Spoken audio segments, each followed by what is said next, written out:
Thank you very much. I am beyond excited to get here. And I know why you've all come, so let's get this out of the way. United States, Canada, Mexico, Panama.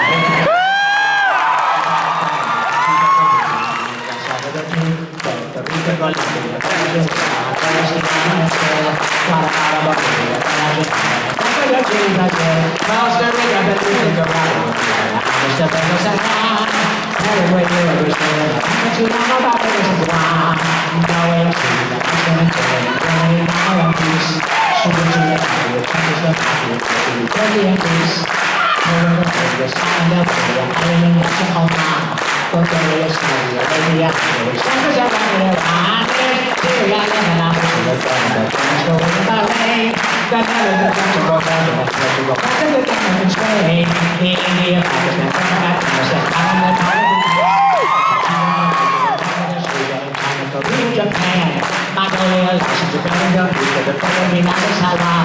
Sri Lanka,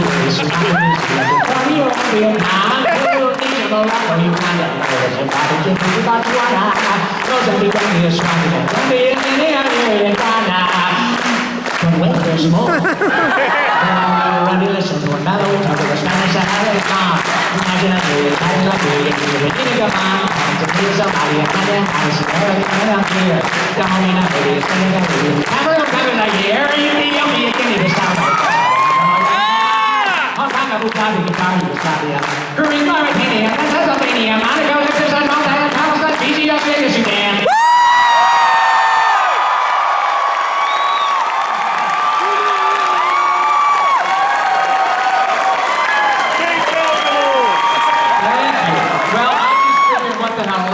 Go home and watch Walking Dead, so... Boo! You are so sweet, I'm going to get that out of the way so you can leave if that's all you wanted to hear. However, if you do not want to leave, I suggest you stick around because as most of you are so kind to sort of acknowledge by your very presence here, you have heard my podcast, Talkin' Toons, right?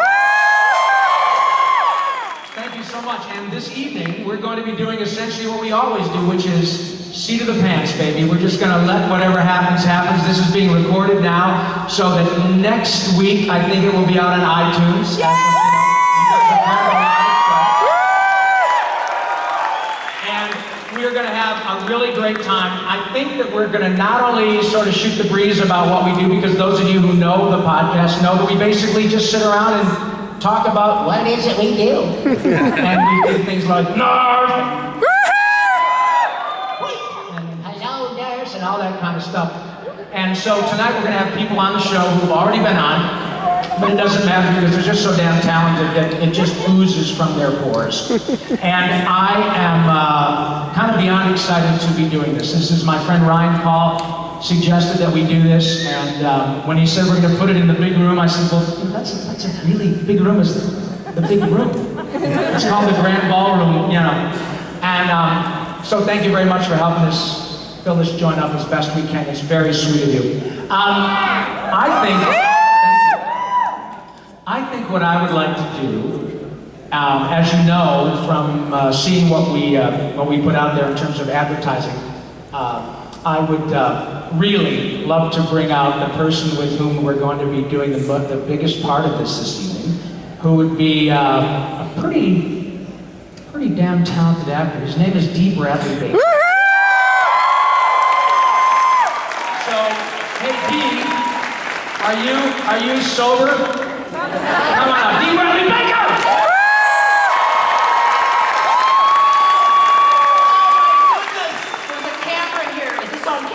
Yeah, it's totally on camera, right there. This is D. Bradley Baker in the Witness Protection Program. 1984. D, look right there.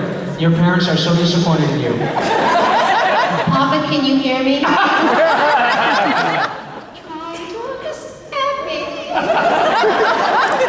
Are you guys having any fun?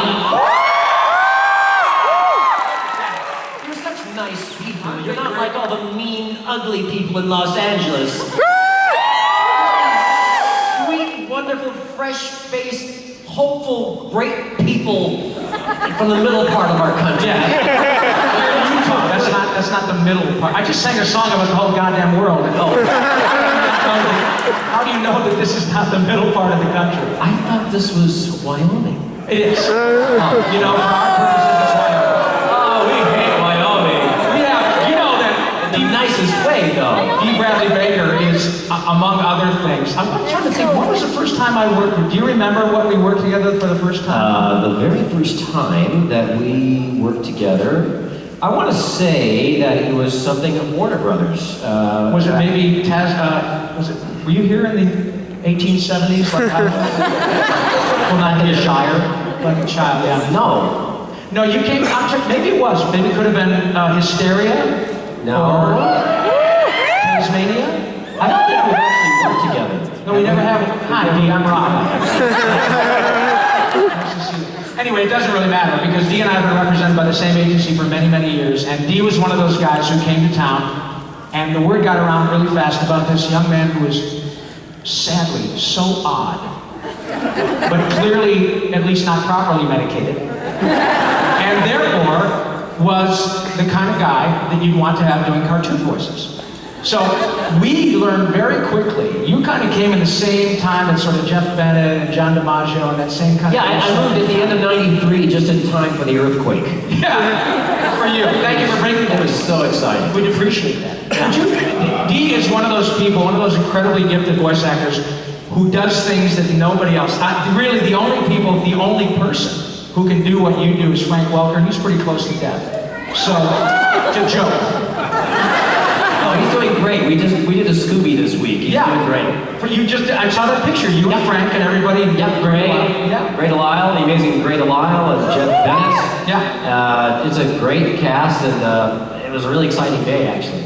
Well, it is pretty exciting. But the thing is that what Dee does is, of course, you know, could you please give these people a little parody of platypus? Listen.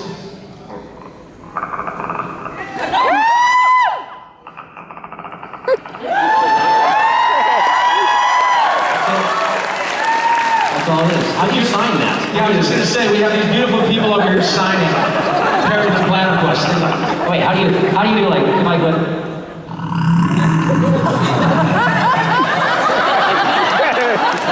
Is she doing something like stomach? Yeah.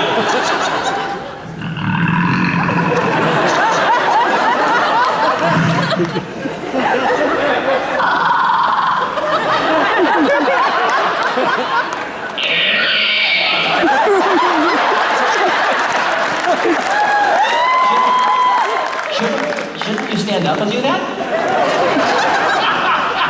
Okay, what do you do like it?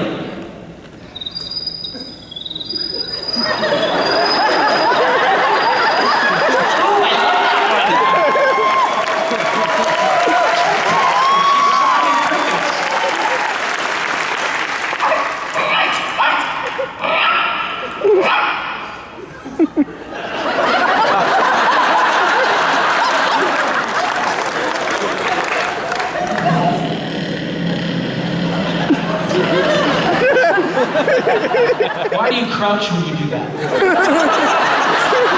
It feels good.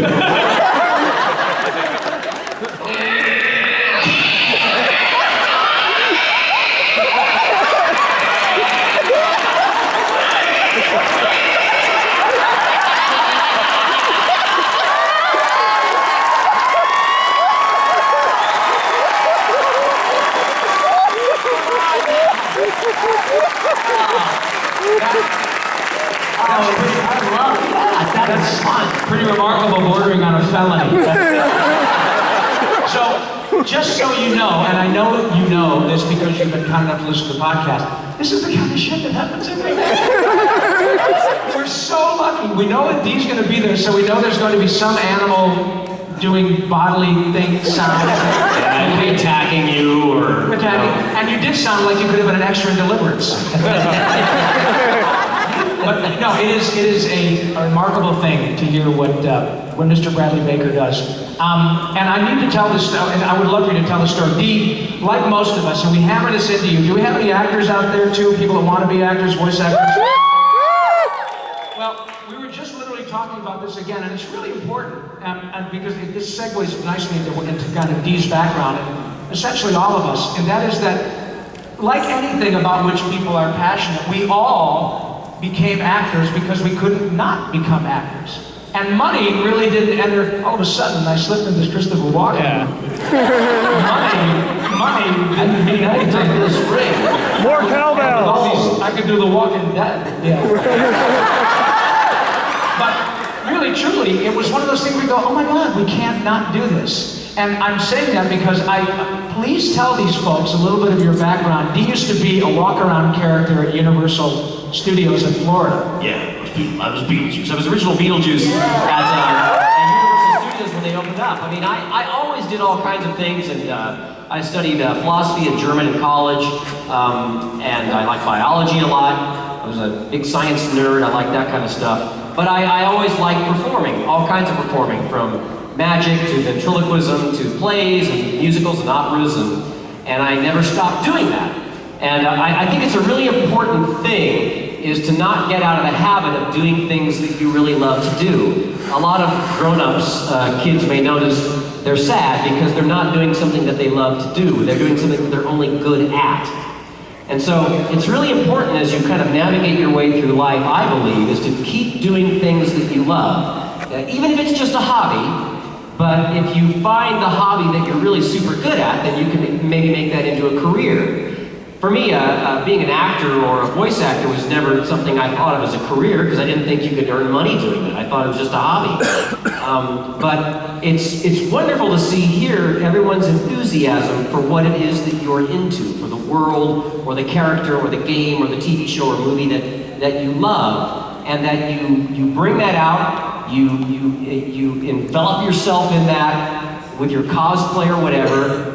You engage with it directly by meeting us or going to a panel, and then you connect with everyone else who's into that, and everyone is okay with that. You do your own weird thing, your own unique thing, and that's what everyone else is doing. And that's what human beings should be doing, is that. We shouldn't all be wearing the same thing, because we're not, we're different. And that's great. And there's no greater celebration of that than you got here at Salt Lake City Comic-Con. So, follow your weird. Yeah, follow your weird. Never stop following your weird. God bless you. Please tell them when you do the one. By By the way, would you do the you can do the for the watch this. I don't know, what am I doing? Okay, the physical with your get you walking on.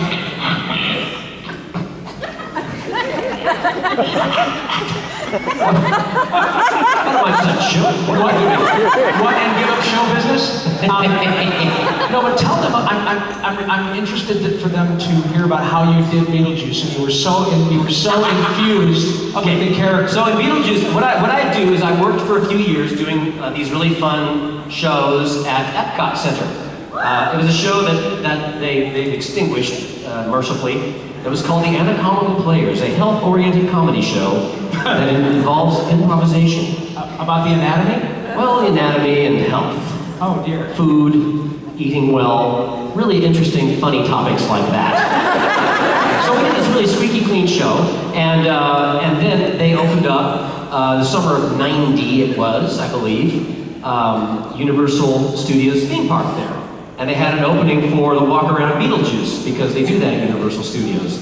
And so I auditioned for that, and I got it. And so I decided to play Beetlejuice as a homeless guy who wore a trench coat, and I would buy old fish at the grocery store and wipe it on the inside of my coat, and I'd be dumpster diving when the guests would see me. So I'd go from being, on the anatomical network, at Disney, and then I'd go and put on the trench coat covered with fish and dive into trash. Good for you. And the people would come and take pictures with me. Yeah. And it's only when they got really close that they would see how awful I smelled and how disgusting I was. I love that. So I just kind of covered the whole gamut of squeaky clean to utterly disgusting. So the moral is, if you want to be an actor, go live in the garbage. Or get used to eating out of garbage. You get used to eating garbage. For a while there, you'll need to do that, at least for a while. Because we get this great opportunity to have this many people, and when we do the show live in LA, we get a chance to do Q&A. Do you guys would you like to ask some questions and that type of thing? Would that be fun? Okay, well, I'll tell you what, so if we're going to do that then, why don't we add to the party our Tress McNeil and Jeff.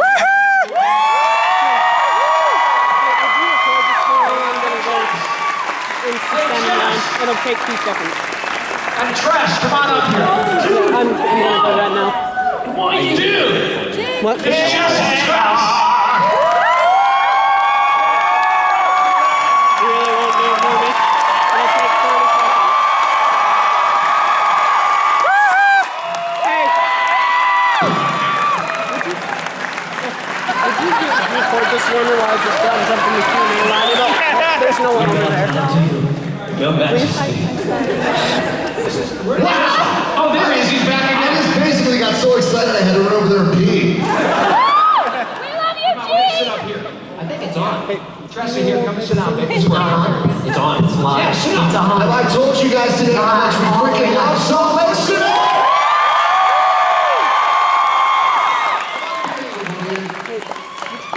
Thank you very much. You guys want your Wow, I feel like I'm inside the actor's studio without that pretentious English guy. Oh yeah, he just thinks he's James Lipton, he seems so cultured. Makes tea. Hi James, I love you. This is so great. We're so excited to be. I'm Rob, and I'm not an alcoholic yet, but I will be. Welcome, Rob. Thank you. It's a pleasure. One of the things I like about the podcast, and one of the things I hear over and over and over again, is that people like the sort of laissez-faire-ness of it. They like that it's not scripted and put together and all that stuff. So that's why these guys have been kind enough to come up and play, and Dee talked about how he lives in garbage, and that's what we just never know is going to happen. That's why Dee does such great impressions of roaches. Yes. And that's why Tress in college had millions of them around her apartment. That's an old joke. Was that you? I don't think that was. No. Listen, I want to do something I'm a very, because very clean person. we have people up here who are not afraid to tell you their cool experiences. And Jesse, would you tell these sweet people about the experience you had at one of the cons in which you met Superman and his girlfriend? Oh no, dude, this is messed up, you guys.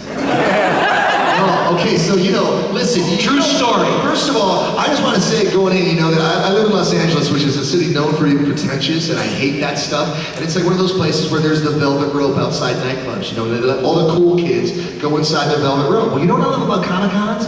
Is it's like, dude, this is your nightclub, and all you guys are the coolest kids in the state. Totally. You know what I'm saying? How badass is that, right? So the thing that Rob's talking about, but at the same time, you guys know you're a bunch of weird bastards, right? Even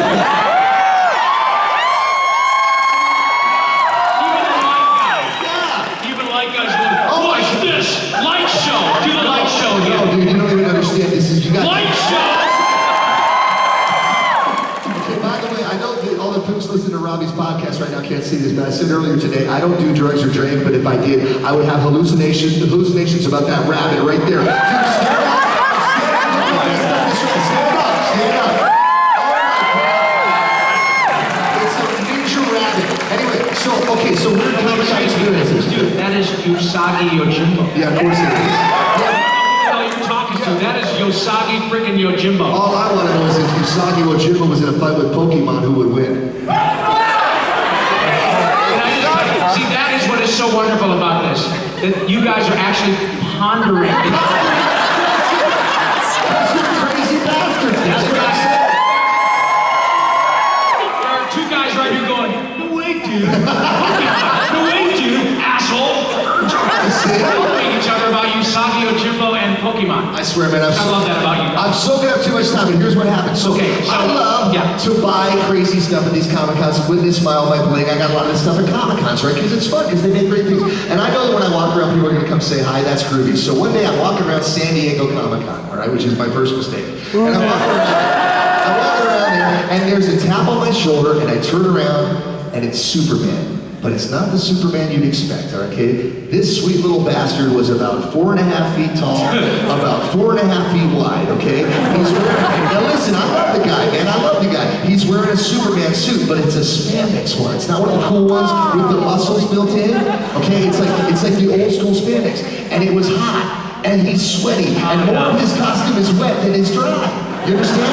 There's these huge spots, and you can smell Superman before you can see Superman. Okay, now wait. I like where this is going. This is all true. Okay, so he's standing there, and he's got the grease in his hair, the Brill cream, so he made the curl, and you can see where his finger marks are because there's so much Brill cream, and it's just bad, you know. But I'm like, God bless you, you know, how you doing? And he goes, "Oh, Mr. Arnold, you know, I'm a big fan of your work. I enjoyed this series of yours and the series where you did this voice and that voice, and that's great." And he goes, "Listen, you know, in the second season, the color of the shirt changed from an opaque orange to more of a glossy kind of pumpkin tone. How do you explain that?" I'm like, "I explain it by saying you got too much free time and you got to go outside more often, right?" That's what I said. So he says, These guys are all going, yeah, exactly. It's a good question. It's a good question. So he's Pokemon. Now, you guys, I'm trying to let you see that this guy was not exactly what I would say the sexiest guy I'd ever seen. Okay, but all of a sudden he says this thing to me, dude. And he goes, "Well, do you mind very much if we took a picture together?" And I said, "Dude, I'd love to take a picture with you, Superman." And then he said, "Would you mind very much if I asked Supergirl to join us?" Okay. Now, dude, it was like,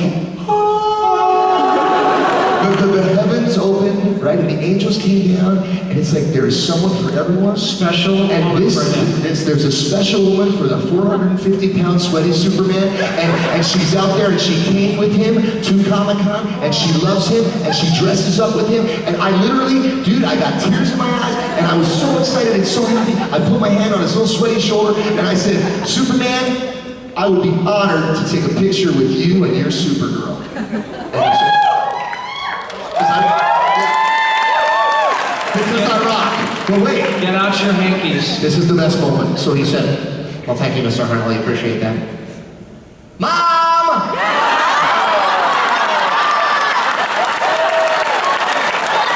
Yes, dude. Yes. Okay. So from around the corner, I didn't mention, by the way, this guy's about 50. Okay. So from around the corner, here comes Mom. Mom's about 78. All right, she's in a Supergirl skirt that's way too short with a pair of platinum, like thigh-high, patent leather red hooker boots. Okay, she's got giant plastic boobs on under the Supergirl thing with the eyelashes held to here and a long white wig down to her butt, and she goes at me like The Walking Dead. Okay. Just went up terrified. So she comes up on the other side and her hand's on my shoulder and it's shaking and the rabbit is haunting my dreams and Superman's sweating on the other side of me and all of a sudden I'm standing there and I feel like I'm in some bad bastard drug dream and I said to her, I go, "Do you go to a lot of these cons with your son?" And she said it. She goes, "Well, I have to. He lives in my basement and he doesn't drive a car."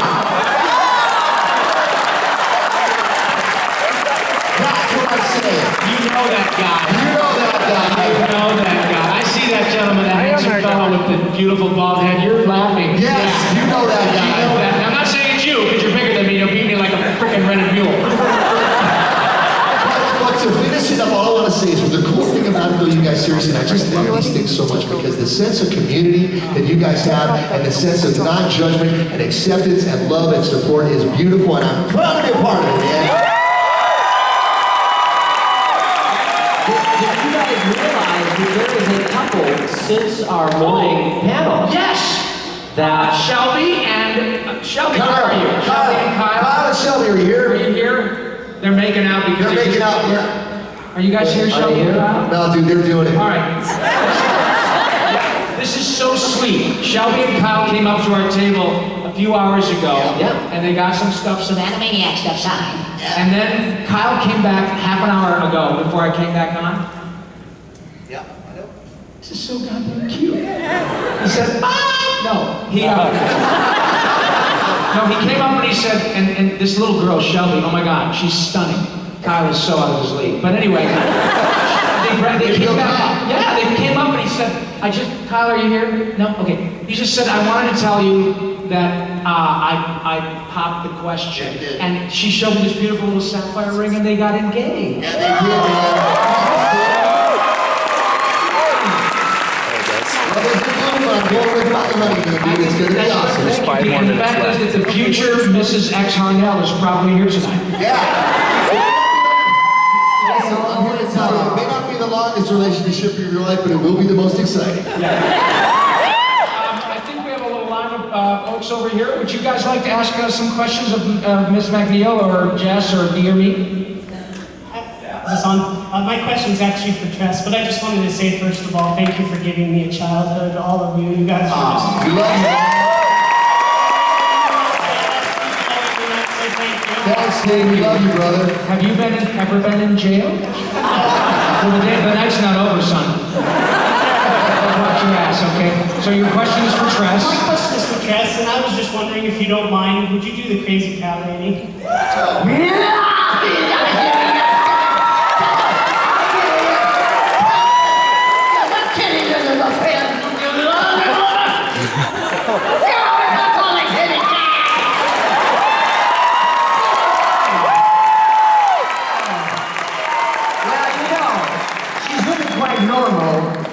If she takes her medication. And Marge explains to her at one point, her name, Cat Lady's real name is Eleanor, in case you want to know. Thanks. And I didn't find out for years. I appreciate it.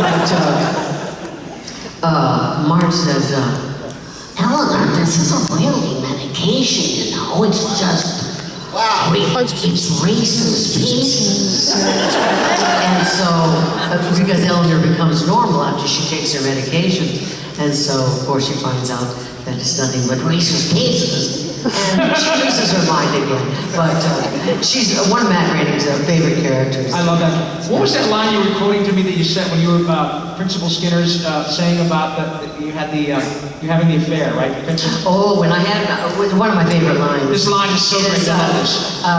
Dress is Principal Skinner's mother. And I will be her one day.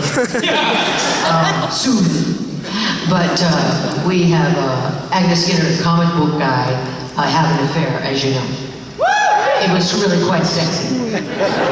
Yeah, the cops come into the room and catch them in bed. Wow. And one of them just says, I can't look, I can't. It's not about you. It's not about you, Lou. It's not about you. You know, don't look. Anyway, so they're having a wonderful day in the park, comic book guy and Agnes Skinner, and comic book guy says in his fashion, sunsets. Could there be any more orange? And Agnes says, thank God there's only one of these a day.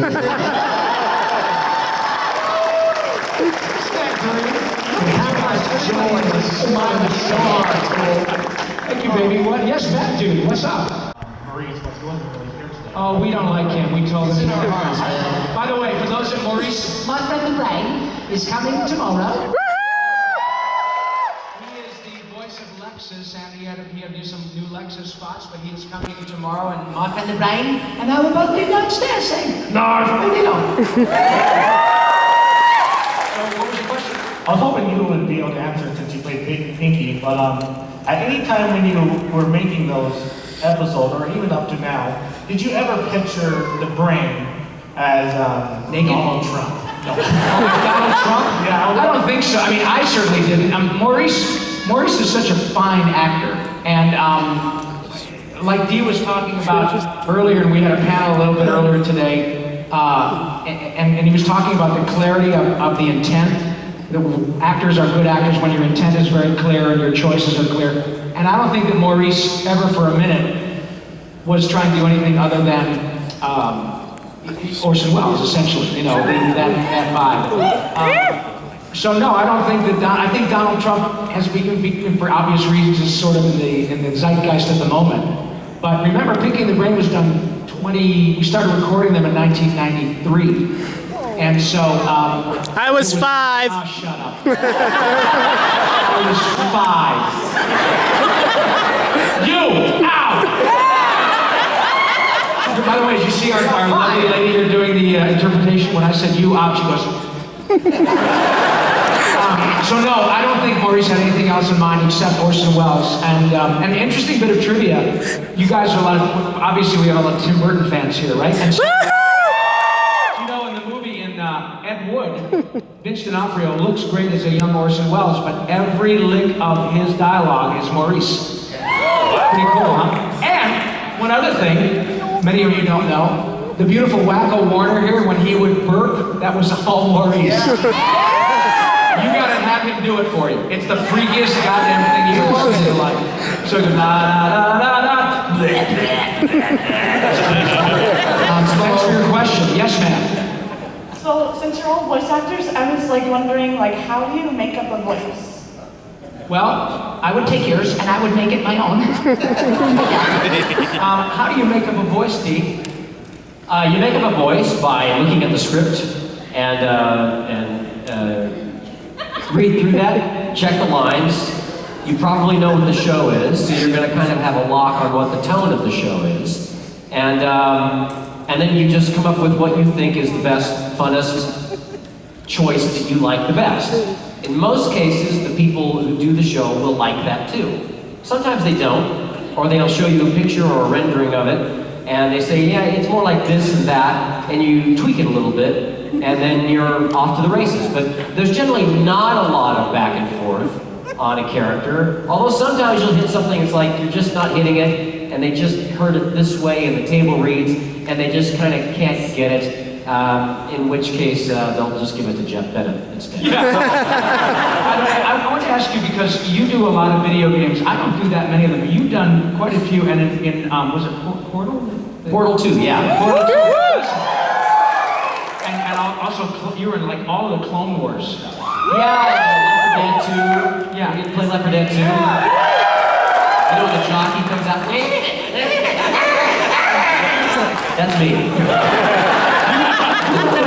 Portal stuff. The Portal stuff, I love it. It would be unrecognizable because what it was that they just called me in because they knew I could do something weird, and they wanted something very broad but very weird for these two little co-op bots, Atlas and Peabody, I think they were eventually called. And so they showed me the cut scenes, which were very almost Buster Keaton or Marx Brothers. They're very vaudeville in a sense. And so I just start doing sounds, you know, like a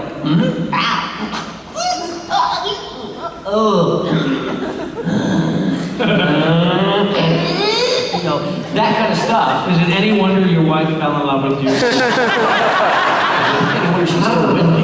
Yeah. But yeah, so I would do these very broad takes on these specific beats within the stories that they were telling, and then they tweaked that with plugins on the board, and they ended up with what they got. And so it was, yeah, it's just very free. It's very exactly. But what I think is so cool about that, thank you for your question. What I think is so cool about that is that you see over and over and over and over that what is so great, maybe a bit of a challenge, but what is so great about this profession is that you cannot be self-conscious, and I mean that in the most obvious way. You cannot be cognizant of yourself.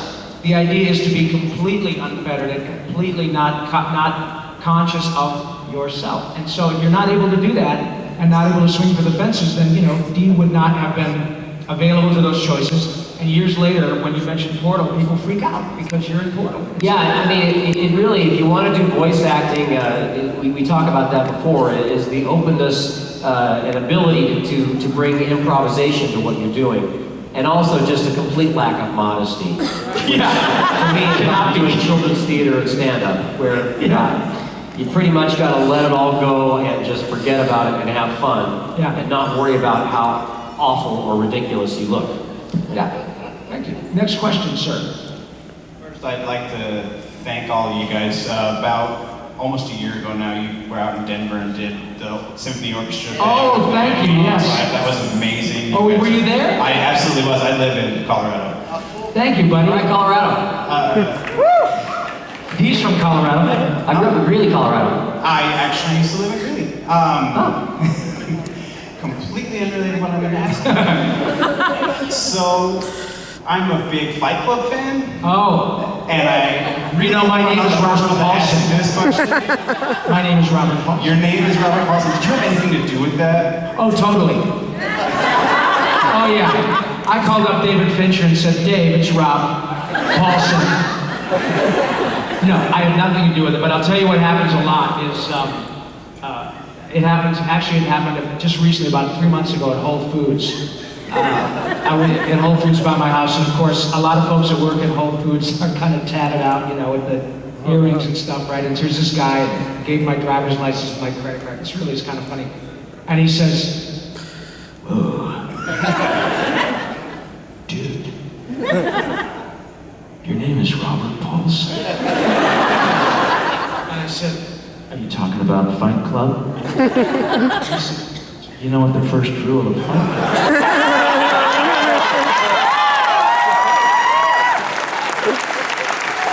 So I looked at him, with all the sternness I could muster in my 5'10", 170-pound white guy body. I said, "Don't."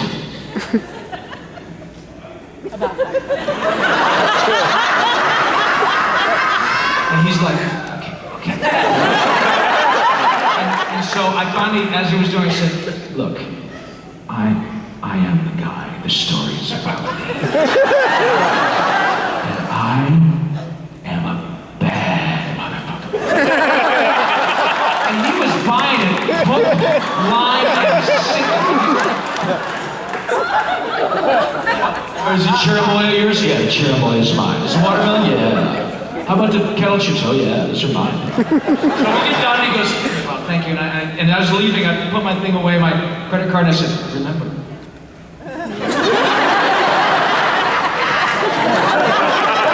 Totally bought. That was as dumb as a box of freaking hammers. And I'll tell you also another quick story is that a good friend, you guys know Brian Byers. Do you know Brian Byers? Brian the actor Byers, do you know Brian? He's a LA, journeyman actor like us. He's a great guy. I've known Brian forever. And many of us, in fact, I know Tress and I have worked together on movies in which we do looping, which means you're doing voice work in the background of features and stuff. And so one day, my friend Brian called me up and said, "Dude, I've been saying your name all day." I said, "What?" "Yeah, I'm working on this Brad Pitt, Ed Norton movie, and I'm going, his name is Robert Paulsen. His name is Robert Paulsen." So yeah, it comes up a lot, and I have nothing to do with it. And apparently there's a Fight Club 2 in the works. I think David Fincher's making it. Did you, what's that? It's a comic book. Oh, in the comic book? Oh, thank you, Mr. Fincher. You have a question, sir? My God, look at this kid's smile. Are you kidding me? A fine-looking feller. Not that I get. Trust that could be your future ex-husband. Hello.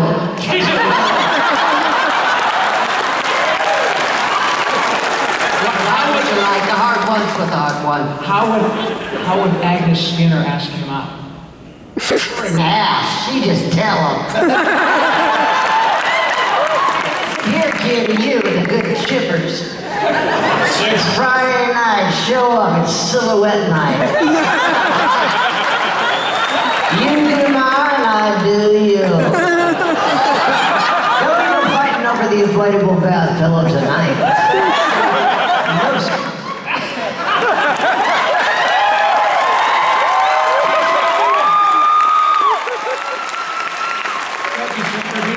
What is your question? Well, my wife's not here, so I can say I do think you're a very attractive woman. Yeah!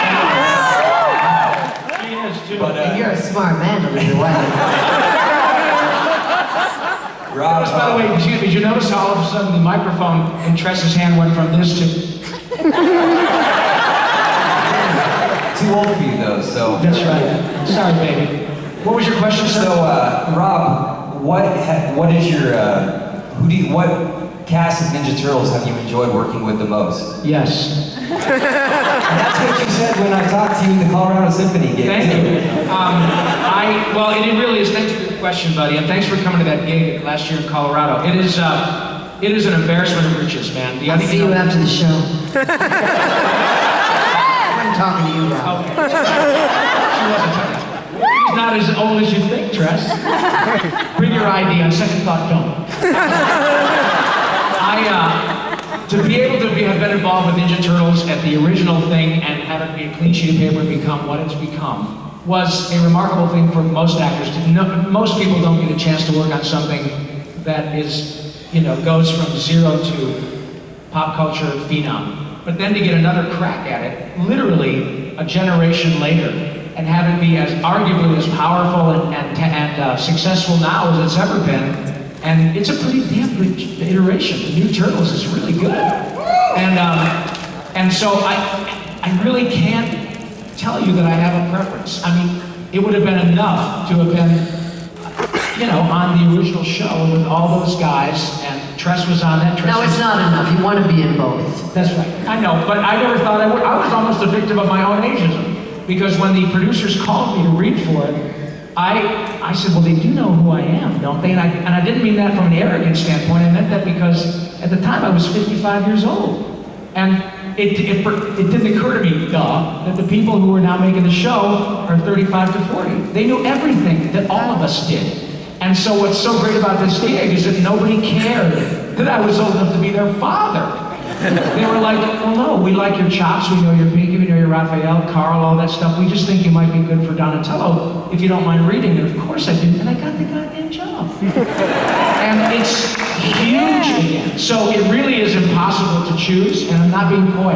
It's just a joy. And Sean, who was here this weekend, Sean Astin is now Raphael. Seth Green is Leonardo. And Greg Sipes, who most of you guys know as Beast Boy, is Michelangelo. Let me tell you something. If you know Greg Sipes, there's nobody more appropriately cast to be the burnout turtle than. I love you, Greg, but it's true. But anyway, thank you very much. And by the way, before I go on, because three of us were in this, and D by extension because he's from Colorado, do us a favor. We did this thing a year ago, and you've heard tonight a couple of our friends here. We did a thing where Randy Rogel, who wrote the song which I opened,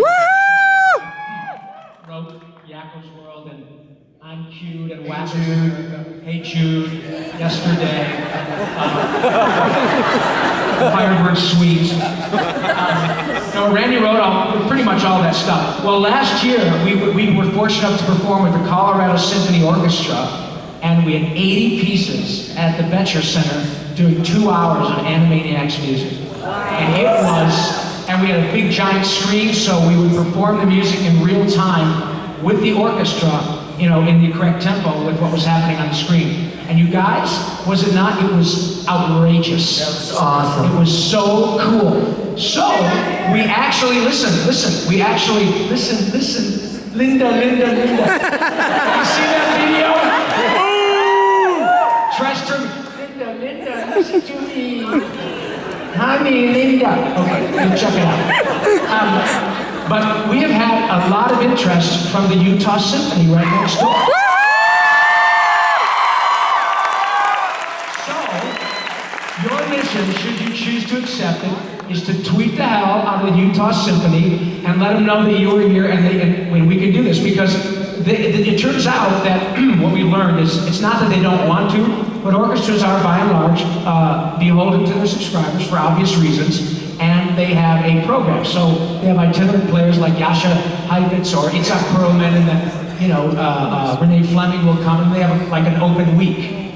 And that's what happened in Colorado. And it was totally a smash. It was so good. And I mean, I was there, but the audience loved it. I just heard from the conductor yesterday, and they want to do it again. So please try to find a way to, and just let folks know at the Utah Symphony, and we'll come do it.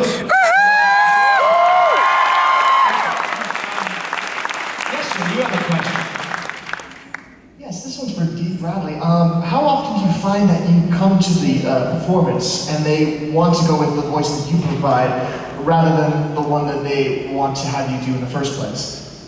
Well, usually they're both one and the same, but they like what I do, and we just kind of go from there with minimal tweaking. Occasionally they want it very different. I mean, a good example of that would be a show like Adventure Time. I do human fun on Adventure Time. And, I learned very quickly on that show that if you look at the board, the storyboard, and look at the script, and kind of come up with an idea of what you think they're going to want for that show, it will almost certainly not be what they want for that show. Yeah, so just don't pay any attention to that, and just go, and they'll give you a couple of adjectives or something, and then you'll make it there. But that's a lot of what we do. You're very open when you go into a session. If you're too prepared, or you have too strict or coalesced or frozen an idea, then you have to kind of dig your way out of it. So it works against you to be too prepared or too ready with your one really great offer. Is you just kind of come and show up and be ready to kind of take the music any way they want to direct it. So any way they go is fine. If they go with your original idea, that's great. If they want to tweak it, change it a little bit, that's fun too. That's our job. And you get to a point in your career where the people that you work for know to cast correctly. And so the people that they're calling in to even audition are people that they trust, and they know that they're going to be able to get something really good out of them one way or the other. Even if they had to wring your neck. Yeah, because you may have auditioned with one particular voice, and it's like, oh, that's what you like, and you get there, and it's like, actually, they want something completely different, but they just like you. And you roll just with it. like you. Yeah. Thank you. Hi. We have time for only a couple more questions, you guys, I think, because I told you we blew through this thing so quick. So anyway, why don't we do 2 more? I'm sorry. I'm really sorry. But we will all be here all weekend, right? So come down and see us. You do not have to buy anything.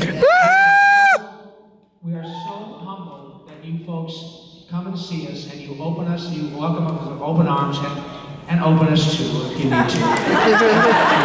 Please come down and see us. Maurice will be here tomorrow. We are so grateful for your care and love and patronage, and the fact that you pay any attention to what we do is incredibly humbling to all of us. So please come see us. If you want to follow any of us, I'll give you my information. My Twitter handle is @YakkoPinky, YAKKOPINKY. You can follow me at robpaulsenlive.com. And do you guys have anything you want to talk about? Mine is @DBradleyBaker.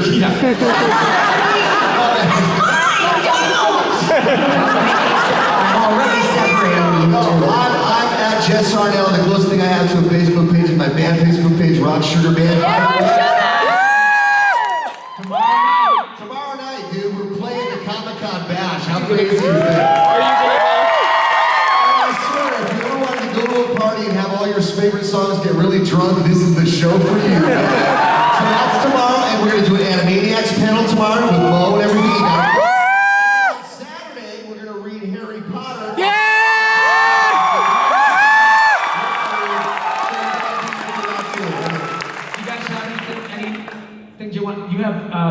On Twitter, I'm @DBradleyBaker. And I'm also... And I'm also, if you're interested in voice acting, I've got a free website, iwanttobeavoiceactor.com, if you want to look into becoming an actor. It's fantastic. It's great stuff. So, we got a couple more questions, then I have one little thing that I want to do before we go. Yes, ma'am. Hi again. Hi. I've been told in the acting industry that you're going to hear 1,000 no's before you get one yes. Has that ever happened to any of you? No. Yes, there's the first one. It really is about keep on keeping on, and that's why, as Dee and I were talking about earlier, nobody becomes an actor initially because they have somebody put a gun to their head. You know, you have to just say, oh my God, I can't not perform, or oh my God, I can't not play baseball. It's what I do. It's what I live for. That doesn't mean you're going to end up making any money at it. It means that you do it and you follow your passion. If you're really lucky, you find something about which you're passionate in your life. If you're luckier, you are good at what you're passionate about. If you win the lottery, you get paid to do what you are passionate about. You're looking at lottery winners here. But that does not mean that if I were working at Home Depot, I'd be doing community theater, you know? So it's not about how many doors get slammed in your face. It's about, I don't care if you slam the door, I'm here because this is what I do. I'll keep coming. Yeah, but don't be worried about those no's, because you learn from those. Absolutely. Because a lot of the times, you deserve to have the door slammed in your face. You actually didn't do a very good job. Very good. And you need to get better. And that's happened to Dee a lot. It happens all the time. It's really hard sometimes, but I sit back up. And I just keep going.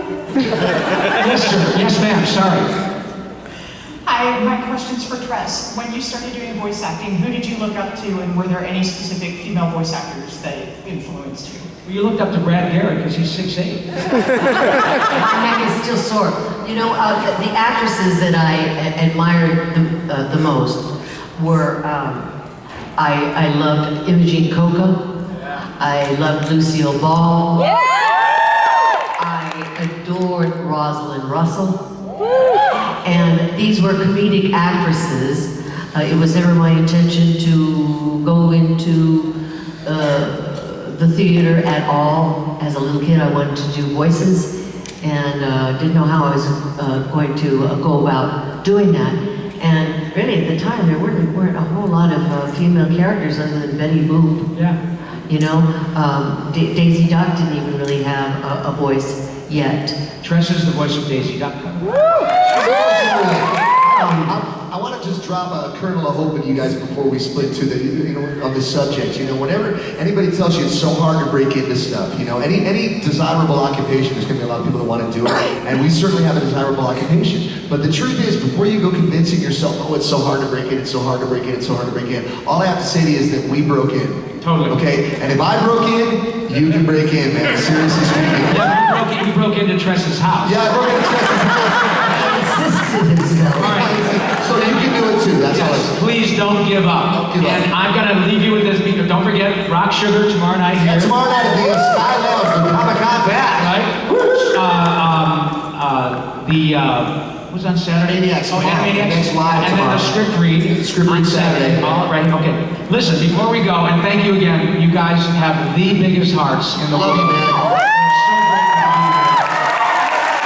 Before we go, I opened the show with you know, Yakko's Road, right? Well, Randy, because he had nothing to do for 5 minutes, wrote another verse which includes all the countries that have sprung up since the dissolution of the Soviet Union. Take notes. Yeah. So here you go. It goes like this. Montenegro and Bosnia-Herzegovina, the Soviet Union is gone. Belarus, Georgia, Moldova, Latvia, Kazakhstan, Azerbaijan, Uzbekistan, Kazakhstan, Tajikistan, also Turkmenistan too. Croatia, Armenia, then Slovenia, Trinidad, Congo, Peru, Lithuania, Serbia, Kosovo, US, Samoa, the Balkans, Brunei, Macau and Crimea, Eritrea, Ukraine and Estonia, there's Macedonia, New Caledonia, Eastern Slavonia, Ivory Coast and Cape Verde, Andorra, the Solomon Islands, Dubai.